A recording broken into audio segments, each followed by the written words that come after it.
Vaccine का क्या मतलब है? वैक्सीन अगर किसी को लगाना है तो इसका प्रिंसिपल क्या है? मीन्स वैक्सीन क्यों देते हैं? तो वैक्सीन देने का कॉन्सेप्ट ये है कि किसी बीमारी को होने से बचाना है उसको, ठीक है। जैसे टेटनस है, तो टेटनस हुआ नहीं है, हम दे देंगे तो टेटनस नहीं होगा। मीजल्स का वैक्सीन देना है कि होने से पहले देते हैं। ये है आपको वैक्सीन का concept. The vaccine is the instrument which can prevent disease.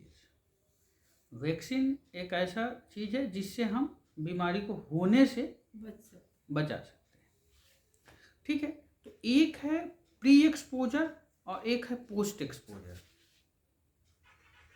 Pre exposure का मतलब हो गया कि अभी बीमारी हुआ नहीं है और उसका वो आपके शरीर में वो चीज़ आया नहीं है, तो वो हो गया प्री एक्सपोजर। पोस्ट एक्सपोजर मैंने आपका ऑलरेडी बीमारी आपके अंदर में आ गया है और अब वैक्सीन देना है उसको रोकने के लिए, ठीक है, समझ गए। जैसे रैबिज जो है, जैसे कुत्ता काट लेता है तो उसके लिए हम लोग क्या करते हैं? वैक्सीन लेते हैं। तो ये ऑलरेडी कुत्ता काट लिया है, आपके शरीर में वैक्सीन गया है कि नहीं गया है ये पता नहीं है, लेकिन डॉग बाइट आपको हो गया है, तो ये ऑलरेडी आप उस बीमारी से एक्सपोज हो गए हैं। तो जब बीमारी से एक्सपोज हो गए हैं तो ये क्या होगा? पोस्ट एक्सपोजर होगा। पोस्ट माने बाद में, एक्सपोजर हो गया और उसके बाद आप वैक्सीन ले रहे हैं, तो ये हो गया पोस्ट एक्सपोजर। अब सपोज कि आप डॉग हैंडलर हैं, आप किसी वेटनरी सेंटर में काम कर रहे हैं, आप वेटनरी डॉक्टर हैं, या आपको माल मवेशी का काम है बहुत सारा, तो वैसे कंडीशन में क्या है कि आपको डॉग बाइट होने का ऑलरेडी खतरा है। तो उसमें क्या करते हैं कि पहले ही डॉग बाइट हुआ नहीं है, उसके पहले ही हम क्या करते हैं कि वैक्सीन दे देते हैं। तो वैक्सीन देने से क्या होगा कि अब ऑलरेडी आपके अंदर में वो रोग से लड़ने की क्षमता ऑलरेडी प्रेजेंट है, और वो डॉग बाइट अब वो होता भी है तो वो आपको रैबिज जो बीमारी है डॉग बाइट से होता है वो नहीं होगा, जो पहले ले रखे। हाँ, जो पहले ले रखे प्री वाला, ठीक है। तो मैक्सिमम जो वैक्सीन्स है वो प्री एक्सपोजर है। जैसे आप टेटनस ले रहे हो तो टेटनस दोनों है, आप प्रेगनेंसी में ले रहे हो टेटनस, तो टेटनस तो हुआ नहीं है लेकिन टेटनस से बचने के लिए आप ले रहे हैं। और हाथ कट गया, आप टेटनस ले रहे हो तो पोस्ट एक्सपोजर, हाथ तो कट गया ऑलरेडी, इन्फेक्शन टेटनस का आपके शरीर में आ गया, उसके बाद आप ले रहे हैं, तो टेटनस क्या होगा? प्री एक्सपोजर भी हुआ और पोस्ट एक्सपोजर भी हुआ। तो वैक्सीन मूलतः आप दो कैटेगरी में आप बांट सकते हो, प्री एक्सपोजर और पोस्ट एक्सपोजर, ठीक है। अब कितने तरीका से आप वैक्सीन बनता है और क्या क्या वैक्सीन का तरीका है और क्या क्या रूट है देने का। तो कोई भी डिजीज को हम क्लासिफाई, इन्फेक्शन जो है दो तरीका का ही मूलतः होता है, या तो बैक्टीरियल होगा और नहीं तो वायरल होगा, ठीक है। पहले ये समझना है कि बीमारी बैक्टीरियल है कि वायरल है, ठीक है। तो अब आपका कैटेगरी डिवाइड हो गया कि बैक्टीरियल है कि वायरल है, उसके अनुसार आपको जो है वैक्सीन आपको देना है, ठीक है। तो अब जैसे टेटनस है, तो टेटनस का जो वैक्सीन हम देते हैं उसको बोलते हैं टेटनस टॉक्सोइड, ठीक है। अब ट्यूबरकुलोसिस का जो बैक्टीरिया है उसको एक मिनिमम टेम्परेचर पर ले आ करके उसको इन्यूक्लिएट कर देते हैं, डोर्मेंट स्टेज में चला जाता है, डोर्मेंट स्टेज में सुस्त अवस्था में चला जाता है, और जिसके कारण हम उसको शरीर में दे देते हैं तो वो शरीर में जाकर के और ट्यूबरकुलोसिस से लड़ने की क्षमता को बढ़ाता है। तो टेटनस जो दे रहे हैं वो टॉक्सिकोइड है। कील्ड वैक्सीन देते हैं। उसके बाद टाइप ऑफ वैक्सीन, अब आपको पढ़ना है कि टाइप ऑफ वैक्सीन क्या है। तो एक तो है लाइव वैक्सीन, ये पूछता है एग्जाम में, लाइव वैक्सीन कौन कौन सा है। ओरल पोलियो वैक्सीन है, लाइव वैक्सीन है। रोटा वायरस है के लिए वैक्सीन जो पिलाते हैं वो ड्रॉप से, वो लाइव वैक्सीन है। अच्छा, कील्ड वैक्सीन कौन कौन सा है। डीपीटी हो गया, डीटी हो गया, वो है क्या, कील्ड वैक्सीन हो गया। टॉक्सिन टॉक्सिकोइड क्या हो गया, वो टेटनस हो गया। ठीक है, तो ये डिफरेंट टाइप ऑफ आपको वैक्सीन है। ठीक है, अब क्या है कि किस किस रूट में देते हैं, कैसे देंगे। ठीक है, तो 4 रूट है। ओरल पिला सकते हैं, किसी को पिला दिए, फर्स्ट हो गया ओरल। वो ओरल में क्या क्या आएगा, पोलियो आएगा और आपको रोटा वायरस आएगा। ठीक है, इंट्राडर्मल, इंट्राडर्मल में कौन आएगा, वो आता है आपको बीसीजी वैक्सीन। बीसीजी वैक्सीन क्या देते हैं, इंट्राडर्मल देते हैं। अच्छा, इंट्रामस्कुलर क्या क्या देंगे, मसल्स में अंदर देते हैं। टेटनस को अंदर देते हैं, डीपीटी भी अंदर देते हैं। ठीक है, आपका हेपेटाइटिस बी का भी अंदर देते हैं। ठीक है, आपको रेबीज का जो वैक्सीन है, ठीक है, वो इंट्राडर्मल भी देते हैं, इंट्रामस्कुलर भी देते हैं। ठीक है, और मीजल्स का जो वैक्सीन है वो सबक्यूटेनियस देते हैं। तो क्या क्या हो गया, ओरल, इंट्राडर्मल, सबक्यूटेनियस, इंट्रामस्कुलर। ठीक है, तो इंट्रामस्कुलर में हो गया टेटनस, डीपीटी हो गया। ठीक है, ओरल में हो गया ओपीवी हो गया आपको, और रोटा वायरस हो गया, मीजल्स हो गया सबक्यूटेनियस। तो ये हो गया आपका रूट। ठीक है, ओपीवी का मतलब ओरल पोलियो वैक्सीन। ठीक है, अब इंडियन गवर्नमेंट ने एक शेड्यूल बनाया, तो शेड्यूल बनाया है जिस शेड्यूल के अनुसार फिक्स रूप से आपको वैक्सीन देना है। ठीक है, तो अब स्टार्ट करते हैं शुरू से, जिसको बोलते हैं नेशनल इम्यूनाइजेशन शेड्यूल। ठीक है, हाँ, नेशनल इम्यूनाइजेशन शेड्यूल। ठीक, तो प्रेगनेंसी में 2 डोज ऑफ टेटनस पड़ेगा। ठीक है, 2 डोज ऑफ टेटनस। तो ये एक पड़ता है, दोनों पड़ेगा 3rd ट्राइमेस्टर में। 3rd ट्राइमेस्टर मैंने लास्ट वाले महीने में, एक ट्राइमेस्टर में आपको होता है 3 महीना। तो 1st ट्राइमेस्टर, 2nd ट्राइमेस्टर और 3rd ट्राइमेस्टर।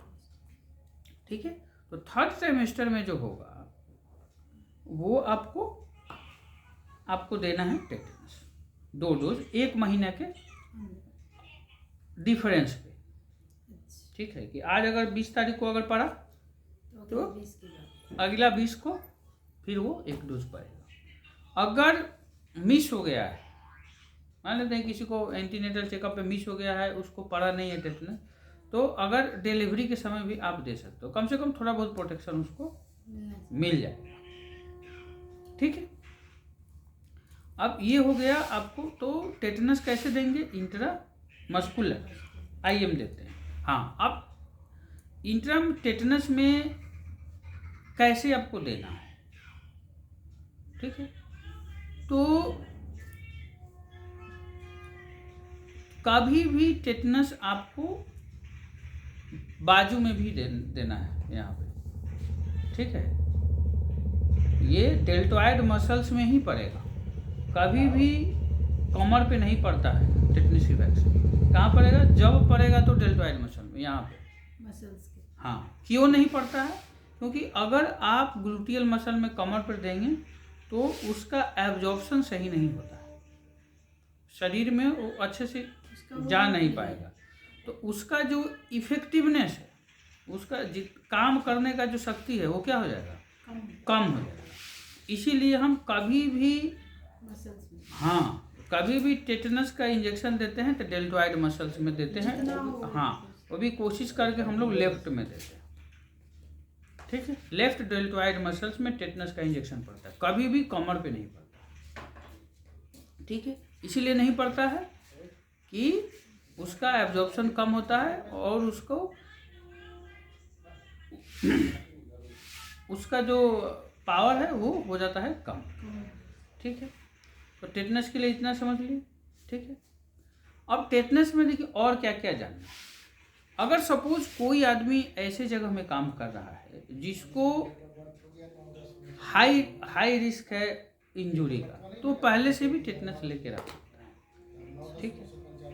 और अगर डोज अगर आप ले लिए हैं, आज सपोज लिए, ठीक है, आज अब ले लिए टेटनस, तो अगर 5 साल के अंदर में आपको अगर फिर से अगर इंजुरी होता है, कहीं कट फट जाता है, तो 5 साल के अंदर में होता है तो आपको टेटनस लेने की ज़रूरत नहीं है। उसके बाद अगर होता है तो अब आपको इंजेक्शन लेने की ज़रूरत पड़ेगी। अगर 5 साल के अंदर में बहुत ज़्यादा कट हुआ या ऐसा चीज़ से काटा जो रस्टेड है, रस्टेड माने मूर्छा लगा हुआ है उसमें, तो आपको उसमें क्या लेना पड़ेगा, 5 साल के अंदर में भी है तो। एक और चीज़ है कि बहुत ज़्यादा कट गया और बहुत ज़्यादा ब्लीडिंग हो रहा है अगर, तो उसमें टेटनस के साथ साथ टेटनस का इम्यूनोग्लोबिन आता है। क्या आता है? इम्यूनोग्लोबिन। तो वो इमीडिएट काम करता है। तो अगर बहुत ज़्यादा कट गया है तो उसमें हम लोग इम्यूनोग्लोबिन देते हैं और साथ में टेटनस का वैक्सीन देते हैं, ठीक है। तो बहुत ज़्यादा कट गया तो इम्यूनोग्लोबिन देते हैं। सेम चीज़ प्रिंसिपल फॉलो आपको होता है डॉग बाइट। अगर ग्रेड 3 का अगर बाइट है, ग्रेड 3 मतलब हो गया कि मांस कट गया, कुत्ता ऐसा नोचा कि मांस भी नोच दिया है वो, तो ये हो गया आपका ग्रेड 3। तो ग्रेड 3 जब होगा तो उसमें आपका टेटनस पड़ेगा और रेबीज इम्यूनोग्लोबिन आता है, तो रेबीज का इम्यूनोग्लोबिन पड़ेगा। ग्रेड 3 अगर आ गया तो, अगर मसल्स अगर इन्वॉल्व हो गया तो उसमें इम्यूनोग्लोबिन पड़ता है, इम्यूनोग्लोबिन देते हैं, ठीक है। तो ये हो गया आपको टेटनस और रेबीज। और क्या क्या, एक है आपका हेपेटाइटिस बी। तो हेपेटाइटिस बी का भी वही फंडा है, ठीक है, कि उसका भी है बिफोर एक्सपोजर आफ्टर एक्सपोजर, ठीक है। तो आप अगर हॉस्पिटल में काम कर रहे हैं, आप लैब में काम कर रहे हैं, आप ऑपरेशन कर रहे हैं, तो आपको बहुत ज़्यादा चांस है कि आपका कहीं भी नीडल प्रिक हो सकता है, स्कैल्पेल से लग सकता है, किसी का ब्लड ले रहे हैं उसका ही नीडल आपको प्रिक कर, तो आपको ये तो पता नहीं है कि उसको क्या बीमारी है। तो इसलिए जो है आदमी बीसीजी का ये हेपेटाइटिस बी का वैक्सीन लेके रखता है प्रोटेक्शन के लिए, ठीक है। ये हो गया आपको प्री एक्सपोजर, कि आपको अभी बीमारी एक्सपोज नहीं किया है लेकिन आपने लेके रखा फॉर योर सेफ्टी पर्पस, ठीक है। अब सपोज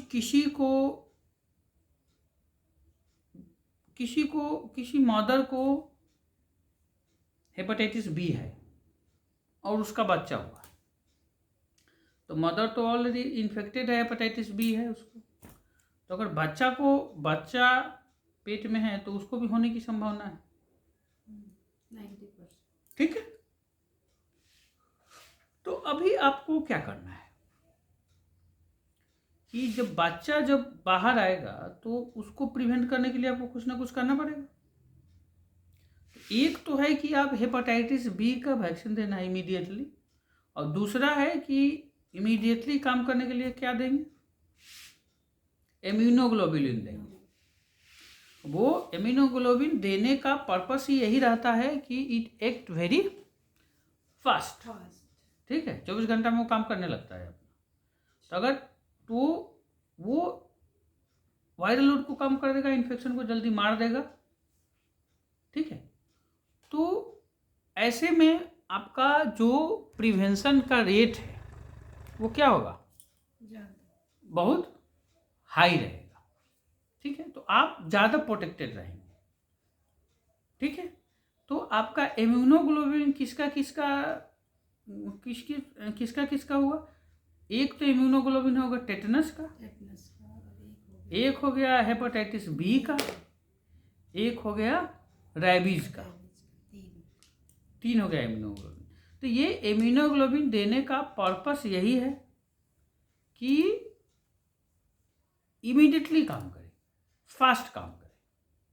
ठीक है, जहाँ आपके पास टाइम नहीं है, ये आप 100% श्योर हैं कि आपका ऑलरेडी इन्फेक्शन है या इन्फेक्शन होने का हाई चांस है। ठीक है, हाँ, अब आया आपका नेशनल इम्यूनाइजेशन शेड्यूल। तो नेशनल इम्यूनाइजेशन प्रेगनेंसी में 2 देना है, 3rd ट्राइमेस्टर में, 7वां 8वें महीने, 7वां में 1 दे दिया, 8वें महीने में 1 दे दिया। 1 महीने के गैप पे आपको देना है। अगर प्रेगनेंसी में नहीं पड़ गया तो जब भी लेडी आ रही है डिलीवरी कराने, उस समय आपको देना है। ठीक है, उसके साथ हुआ कि अब जो बच्चा डिलीवर हुआ तो जन्म के समय क्या क्या देना है। तो जन्म के समय 3 वैक्सीन देना है आपको। पहला देना है बीसीजी देना है, लाइव वैक्सीन है बीसीजी। वो कैसे देंगे बताया अभी, इंट्राडर्मल यहाँ देना है। ठीक है, लेफ्ट साइड के डेल्टॉइड मसल के नीचे देते हैं। ठीक है, वो कुछ दिन तक क्या होगा, ठीक है, वो एक इरूप्शन डेवलप करेगा, फिर इरूप्शन डेवलप करके घाव हो जाएगा थोड़ा सा, फिर वो छूट करके क्या बनाएगा, स्कार बनाता है, एक निशान बना देगा, उसको स्कार बोलते हैं। वो रहेगा, वो मार्कर है आपको इंट्राडर्मल इसीलिए देते हैं कि वो घाव बनाए। ठीक है, वो हमेशा रहता है। हाँ, वो हमेशा आपको रहेगा, ट्रेडमार्क का बीसीजी वैक्सीन होल लाइफ में कभी भी देख सकते हैं, और उसको लेफ्ट हैंड में ही देना है। ठीक है, लेफ्ट हैंड में इसीलिए देते हैं कि वो नॉन डोमिनेंट हैंड है। नॉन डोमिनेंट माने आप सब काम तो आप दाएं हाथ से कर रहे हैं, तो लेफ्ट हैंड में अगर कुछ होता है, घाव हो रहा है, फोड़ा हो रहा है, फुंसी हो रहा है, दर्द हो रहा है, पेन हो रहा है, तो आपका, हाँ, आपका जो डोमिनेंट हैंड है जिससे आपको काम करना है, बाकी चीज़ करना है, वो आपका इफेक्टेड नहीं होगा। यही पर्पस है देने का, हाँ, नॉन डोमिनेंट हैंड में देने का। जो लेफ्टी है उसको, ठीक है, वो तो सबको वही देते हैं क्योंकि 90% लोग तो राइट हैंडेड रहता है। ठीक है, अच्छा, अब उसके बाद हो गया कि अब जब बच्चा जन्म लिया, आपने बीसीजी हेपेटाइटिस बी ओरल खिला करके भेजा, अब उसको बुलाना है 1.5 महीने के बाद वैक्सीन के लिए, 6 वीक। तो 6 वीक में क्या देना है, 6 वीक में देना है आपको डीपीटी। ठीक है, डीपीटी देना है, फिर हेपेटाइटिस बी का क्या करना है, दूसरा डोज देना है, और फिर आपको ओपीवी देना है। अगर बीसीजी अगर जन्म के समय नहीं लगा है तो उस समय बीसीजी देना है। फिर आपको उसको बुलाना है 10 सप्ताह पे। ठीक है, 4 वीक के डिफरेंस पे आपको बुलाना है। तो अब 10 सप्ताह में क्या देना है, डीपीटी का दूसरा डोज, ओरल पोलियो और हेपेटाइटिस का आपको दूसरा डोज। ठीक है, तो डीपीटी पड़ेगा इंट्रामस्कुलर, ओपीवी ओरली खिलाना है, और हेपेटाइटिस बी भी आपको इंट्रामस्कुलर पड़ेगा। ठीक है। फिर आपको बुलाना है 14 वीक में, जिसमें आपको डीपीटी पड़ेगा और हेपेटाइटिस बी का आपका तीसरा डोज पड़ेगा। ठीक है। 9 मंथ में क्या है, 9 मंथ में मीजल्स का टीका पड़ता है। ठीक है। तो मीजल्स का टीका कैसे दिया जाना, उसको सबक्यूटेनियस दिया जाता है। क्या दिया जाता है? सबक्यूटेनियस। ठीक है। तो वो आपको खसरा से रोकेगा। उसके बाद हो गया 1.5 से 2 साल के बाद आपको देना है डीपीटी, डीपीटी बूस्टर। डीपीटी तो पड़ गया, DPT booster and OPV booster पड़ेगा। ठीक है। उसके बाद 4.5 से 5 साल में आपको डीटी पड़ेगा, डिप्थीरिया और टेटनस। फिर उसका 12 से 14 साल में आपको पड़ेगा डीटी। ठीक है। हाँ, डिप्थीरिया एंड टेटनस। और ये सब पड़ेगा क्या? सब पड़ेगा आपका इंट्रामस्कुलर। क्या पड़ेगा? इंट्रामस्कुलर। अब इसमें कुछ कुछ जगह पे जैसे कोई भी डिजीज ज़्यादा वहाँ पे फैला हुआ है। ठीक है। तो ज़्यादा इस एरिया में चिकुनगुनिया, ये इस एरिया में जापानीज इनकेफेलाइटिस बहुत होता है, जेई। ठीक है। से यूपी बिहार का जो एरिया है आपका, ये सिवान, गोपालगंज और ये गोरखपुर, ये सब एरिया में जापानीज इनकेफेलाइटिस बहुत होता है। तो यहाँ पे जेई का वैक्सीन देते हैं। जेई माने जापानीज इनकेफेलाइटिस। तो उसका 2 डोज पड़ता है। ठीक है। 1.5 साल में, फिर उसके बाद आपको 2.5 से 3 साल। ठीक है। तो ये हो गया आपको स्पेशल वैक्सीन। अब क्या है कि ये तो हो गया आपको नेशनल इम्यूनाइजेशन शेड्यूल। ठीक। अब कुछ कुछ एक्स्ट्रा वैक्सीन है। जैसे आपका वैक्सीन हो गया निमोकोकल वैक्सीन। ठीक है। जो आपको निमोनिया से आपको प्रिवेंट करे। ठीक है। तो वो आपको पहला वैक्सीन जब पड़ेगा वो पहला जो वैक्सीन पड़ेगा वो 1.5 मंथ में पड़ेगा। फिर उसके 1 साल के बाद में दूसरा वैक्सीन पड़ता है। ये सब आपका एक्स्ट्रा वैक्सीन। जैसे रोटा वायरस है, तो rota virus just like a polio vaccine, उसका भी 2 डोज पड़ता है। तो उसको भी आपको ओरल पोलियो वैक्सीन की तरह उसको क्या करना है, पिला देना है। ठीक है। तो ये हो गया आपको national immunisation schedule and vaccination. एक बहुत बड़ा चैप्टर है। ठीक है। तो इसको अब पढ़ना पड़ेगा।